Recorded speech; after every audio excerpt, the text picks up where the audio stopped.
ये दुनिया जो इतनी ज़्यादा डिस्ट्रैक्शन से भरी हुई है, हर तरफ डिस्ट्रैक्शंस हैं, चाहे वो फ़ोन की डिस्ट्रैक्शंस हो, लोगों की डिस्ट्रैक्शन हो, ट्रैफिक की हो, काम की हो, दुनिया भर की डिस्ट्रैक्शंस भरी हुई हैं। तो ऐसे में हर वक्त खुद को उस मेडिटेटिव स्टेट में रखना कैसे पॉसिबल और प्रैक्टिकल है? मैं हर वक्त इसलिए बोल रही हूँ क्योंकि 5, 10, 15 मिनट की मेडिटेशन तो लोग कर लेंगे। पहले उस लेवल पे पहुँचने के लिए भी आपको वक्त निकालना पड़ेगा। बट चलो हम उन लोगों की बात करते हैं जो इतने अवेयर हैं कि 10 मिनट कम से कम निकाल लेते हैं। 10 मिनट निकाल कर तो उस स्टेट में आ जाएंगे। बट 24 घंटे इतने तरह के थॉट्स, एंग्जाइटीज, इश्यूज, काम वाली आज नहीं आई है, कुक छोड़ के चला गया है, बॉस ने वीकेंड पे बुला लिया है, इतने सारी जो चीज़ें, and then on top of it mobile phones. तो जो इतनी सारी डिस्ट्रैक्शंस हैं, कैसे पॉसिबल है इन सबके साथ भी जीना? बिकॉज साधु बन के आप पहाड़ों में नहीं जा सकते हो। You have to live here, survive here, you have a family, you have to work for them and everything. कैसे ये बैलेंस क्रिएट किया जा सकता है? Beautiful question. अब इसके 2 लेवल पे आंसर्स हैं। सबसे पहला तो ये कि जो आपने बोला ना कि जो लोग 5 मिनट, 10 मिनट, 15 मिनट निकाल रहे हैं, ये वो अपनी जिंदगी का सबसे ब्यूटीफुल काम कर रहे हैं। जैसे मैं इसको एक एग्जाम्पल से रिलेट करना चाहूंगा ताकि सब लोग समझ सकें। हमें, क्योंकि आप वेलनेस में काम करते हैं तो आपको पता है कि हमारा एक हार्ट रेट होता है। वो हार्ट रेट एक रेस्टिंग हार्ट रेट होता है जिसको हम बोलते हैं 60 से 80 के बीच में होना चाहिए। अगर वो 80 से ऊपर जाता है तो हम उसको मतलब हार्ट रेट को ज्यादा मानते हैं, वो अच्छा नहीं है हमारे लिए। लेकिन हम जानते हैं कि जो एक एथलीट है उसका जो रेस्टिंग हार्ट रेट है वो 40 तक चला जाता है। मतलब उसका हार्ट इतना ब्यूटीफुली इवॉल्व हो जाता है जस्ट बिकॉज कि उसने कुछ देर हाई कार्डियक एक्टिविटी की। ओके। तो आप कभी भी गूगल करेंगे कि एक एथलीट का रेस्टिंग हार्ट रेट कितना होता है तो आपको गूगल बताएगा कि it can go up to 37। एक नॉर्मल ह्यूमन बीइंग का 60 टू 80 या 85, आजकल 90 भी हम लोग बोल रहे हैं। तो यानी जिसने आधे घंटे की कार्डियक एक्टिविटी की, उसका पूरे दिन का रेस्टिंग हार्ट रेट बैलेंस हो गया। उसने अपने हार्ट को इतना ट्रेन किया, इतना उसको इवॉल्व किया, उससे इतना मतलब उसको जो जिसको हम बोलते हैं टफ मोड एक्टिवेट किया कि अब वो इतना शांत है, इतना और आपने भी नोट किया होगा जिस दिन आप फिजिकल बहुत ज्यादा एक्टिविटी करते हो उस दिन नींद बहुत बढ़िया आती है। राइट। अगर आधे घंटे की कार्डियक एक्टिविटी से पूरे दिन का हार्ट रेट बैलेंस हो सकता है तो 15 मिनट के ध्यान से पूरे दिन के जो इमोशनल, जो टर्मोइल हैं, जो डिस्ट्रैक्शंस हैं, वो क्यों बैलेंस नहीं हो सकते? बिल्कुल हो सकते हैं।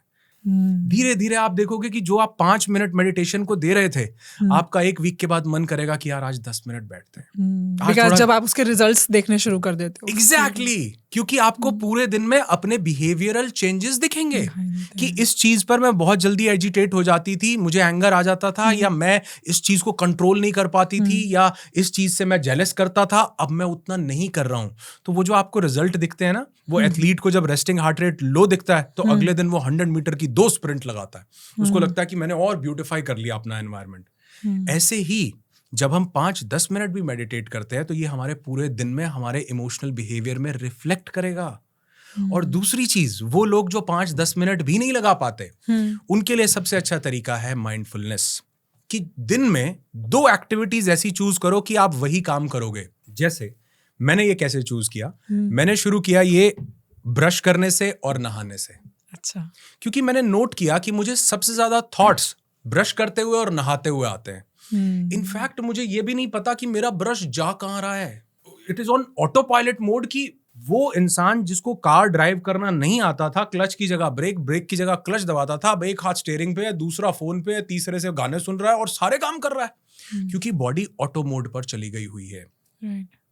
तो अगर हम उसको ऑटो मोड से पायलट के पास कंट्रोल लें कि मैं माइंडफुल हो जाऊं, यानी आपने एक छोटा सा प्लेज लिया कि आज से जब मैं ब्रश करूंगा तो मैं ब्रश ही करूंगा। तो आपने ब्रश, आपको पहली बार लगेगा कि आप ब्रश कर रहे हो, मतलब अच्छा यहां भी जाता है, यहां भी जाता है। वो ऑटो पायलट पे है, हमें पता भी नहीं है कि हम ब्रश कर, हम नहाते हैं, हम खाना। इनफैक्ट आज अभी रिसेंट कोई मैं एक स्टडी देख रहा था, उसमें लिखा गया कि जो पेट की जितनी आज गड़बड़ियां हो रही हैं, जितने भी गैस्ट्रोइंटेस्टाइनल इश्यूज हैं, चाहे वो ये क्या कहते हैं इंडाइजेशन का हो, गैस्ट्राइटिस का हो, आईबीएस हो, इरिटेबल बाउल से, कुछ भी हो, इन सब का सबसे बड़ा रूट कॉज पता है क्या है? माइंडफुल ईटिंग का ना होना।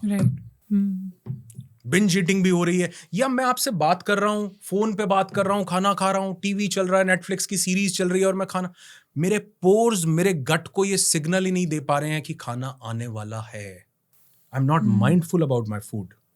तो अगर मैं उसके लिए माइंडफुल हो जाऊं, तो लोगों की आधी बीमारियां तो सिर्फ इसी से सॉल्व हो सकती हैं। आधी बीमारियां सॉल्व, ये लिटरली, ये कोई एग्जैजरेशन नहीं है। राइट। माइंडफुल ईटिंग अगर खाने में, और आप एक चीज और नोट करोगे कि वो इंसान जो 3 रोटी खाता है, माइंडफुली खाएगा तो 2 से ज्यादा खा ही नहीं पाएगा, क्योंकि 3rd रोटी जो खाई है उसने पेट फुल होने का सिग्नल देना है 5 मिनट के बाद, 20-20 मिनट्स लगते हैं जब उसको। हाइड्रोक्लोरिक एसिड उसको प्रॉपरली उसके ऊपर काम करेगा, पेप्सिन उसके ऊपर एक लेयर बनाएगा, और फिर बाइल जूसेस और बाकी सब उसके ऊपर प्रोसेस करेंगे, तब वो जाकर 15-20 मिनट में सिग्नल देगा। तो जो हमने 3rd रोटी खाई उसकी तो भूख थी ही नहीं, दूसरी रोटी ने सिग्नल दिया है फुल होने का। माइंडफुल खाते हैं, कम खा पाते हैं, और न्यूट्रिशन का बेटर एब्जॉर्प्शन होता है जब हम माइंडफुली खाते हैं, क्योंकि वो स्लोली प्रोसेस हुआ, हमारी इंटेस्टाइन ने उसको प्रोसेस किया बड़ा ब्यूटीफुली। राइट। तो एक छोटा सा काम, और ये किसी के लिए मुश्किल नहीं, जैसे आपने बोला कि टाइम नहीं है, इसके लिए टाइम भी नहीं निकालना। आप जो एक्टिविटी कर रहे हो उस एक्टिविटी में वो ही हो जाओ जो आप कर रहे हो। तुम पानी पी रहे हो तो पानी पीना ही बचे, तुम ब्रश कर रहे हो तो ब्रश करना ही बचे। इसी टर्म को हमने आज बोला है, जिसको हमारे पुराने लोग श्रोतापन बोलते थे, हमने इसको बोला माइंडफुलनेस, स्टे प्रेजेंट।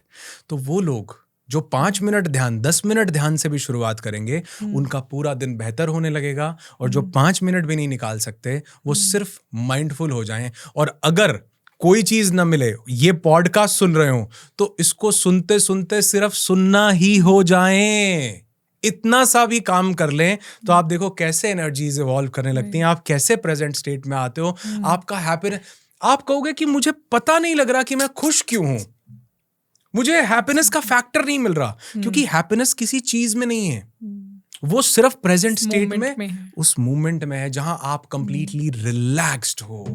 गाड़ी मिलेगी, करोड़ रुपया मिलेगा, इसके बाद क्या, मैं रिलैक्स हो जाऊंगा। हर कोई इंसान किसी ना किसी चीज के साथ तो अभी ऑलरेडी ऐसा होता है, जो भी उसकी डाई हार्ट डिजायर होती है।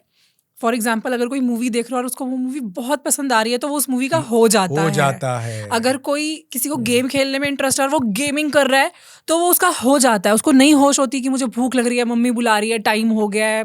तो हम लोग अभी भी हर चीज के नहीं होते, बट किसी किसी चीज के किसी वक्त पर हो जाते हैं। और ये शायद ये मेरी ऑब्जर्वेशन है कि जब हम उसके हो जाते हैं, तो हम तभी उस चीज को सबसे ज्यादा एंजॉय कर पाते हैं। हम बहुत कम टाइम में उसको बहुत ज्यादा जी लेते हैं। इट्स लाइक हम अपनी बहुत सारी लाइफ उसी में जी लेते हैं, उस एक मोमेंट में। The time passes very slow, we enjoy it. हमें उस खाने का टेस्ट, उस गेम में इमोशन, उस मूवी का जो एक फीलिंग है, वो कहीं ज्यादा आती है। अब मैं ये सोच रही हूँ कि अगर हम लाइफ की हर चीज को ऐसा करना शुरू कर दें, तो हमारी लाइफ कितनी ब्यूटीफुल हो जाएगी। सो ट्रू, बिल्कुल ब्यूटीफुल हो जाएगी। हम हर मोमेंट को वैसे जिएंगे, और हम हर मोमेंट में कितने मोमेंट्स जी लेंगे, कितनी हैप्पीनेस अचीव कर लेंगे in each and every moment. तो मैंने एक चीज नोट की है कि जो चीज हमें बाहर से मिल रही है, वो एक्चुअल में प्लेजर है, वो आनंद नहीं है, वो जॉय नहीं है, वो ब्लिस नहीं है, वो प्लेजर है। एंड प्लेजर इज मोमेंटरी, बड़े थोड़े देर के लिए आता है, वो फिर से वापस चला जाता है, इंसान फिर से कियोस में। लेकिन when you are with you only, solitude, बिल्कुल रिलैक्स। हमने इसके लिए एक शब्द दिया, एकांत। एकांत का मतलब क्या था, एक का अंत हो जाए और अद्वैत घटित हो, यानी दो भी नहीं है और एक भी नहीं है। मतलब आप दो भी नहीं हो लेकिन दो भी हो, एक भी नहीं हो और एक भी हो। तो ये कब मोमेंट मिलता है? कभी आप देखो, हम कभी ऐसा सी के किनारे बैठे हैं, किसी माउंटेन पे बैठे हुए हैं, और ऐसे लग रहा है कि बस ये ना देखते रहे हम। उसमें कोई पैसा, कोई चीज, कुछ नहीं है। उसमें ये है कि यार ये moment, this is it, this is it. और कई लोगों को मैंने सुना है, वो कह रहे हैं कि यहाँ इतना आनंद आया है अपने साथ होके, एकांत में होके, कि अब अगर वो ऊपर वाला उठा लेना तो कोई गम नहीं होगा, क्योंकि यहाँ मैंने जिंदगी जी ली उस एक मोमेंट में। तो एक्चुअली हम जिंदगी जो जीते हैं ना, वो कौन सी मूवी थी, एक ब्लफ मास्टर, अभिषेक बच्चन की। उसमें उसको कोई डॉक्टर डिजीज बता देता है, तो उसका फ्रेंड होता है रितेश देशमुख। तो रितेश देशमुख को वो आके बोलता है कि डॉक्टर ने मुझे बोला तेरे पास 60 दिन बचे हैं जिंदगी जीने के लिए। तो वो बोलता है कि अच्छा, तेरी उम्र कितनी है? कहता है मेरी एज है 30 साल। तो वो कहता है 30 साल में वो दिन बता जो तूने जिए हों। 1 2 4 दिन गिन नहीं पाता वो। कहता याद करके देख। कहता चलो हद मार लेते हैं, तूने 7 दिन जिए होंगे। कहता शायद। कहता चलो मान लेते हैं तूने 30 साल की उम्र में 30 दिन जिए होंगे। अग्री? वो कहता अग्री। तो कहता अब तेरे पास 2 जिंदगियां हैं जीने के लिए। ब्यूटीफुल। 2 जिंदगियां जी सकता है, 60 दिन। क्रेजी। एक एक दिन को जी। This is life. प्रेजेंट में एंजॉय कर। What a beautiful planet I am on. क्या लोग हैं, क्या। मैं कई बार मुझे ऐसे लगता है कि यार ये ऊपर वाले ने कहां से सोचा होगा कि तुम्हें इंसान बनाऊं। मतलब ये भी तो एक इसके लिए भी तो ग्रैटिट्यूड हो सकता है कि I am a human being. I can feel, I can think. मेरे पास इवॉल्व होने की कैपेसिटी है। एनिमल्स के पास नहीं है, देवताओं के पास नहीं है। एक एनोलॉजी, एक स्टोरी ऐसा आती है कि गौतम बुद्ध को ज्ञान प्राप्त हुआ तो देवताओं ने फूल बरसाए। और गौतम बुद्ध जिस लेवल पर पहुंचे, देवताओं ने देखा होगा कि हम देवता होकर के भी इस लेवल पर नहीं पहुंच पाएंगे क्योंकि we don't have this body. इस चेतना के साथ शरीर का जुड़ना जरूरी है, तब वो भोगता है, तब वो एक्सपीरियंस करता है, तब वो ब्लिस को महसूस करता है। क्योंकि बॉडी नहीं है, जब हमारे पास बॉडी नहीं रहती, जब हम चले जाते हैं, हमें क्या पता कौन कहाँ क्या कैसे। हम रात को भी हमारी ये बॉडी चली जाती है, पता है। हमारी स्लीप की 3 स्टेजेस होती हैं, रेम, लाइट और डीप स्लीप। जब हम डीप स्लीप में होते हैं, हमें ये पता ही नहीं कि मैं शरीर हूं।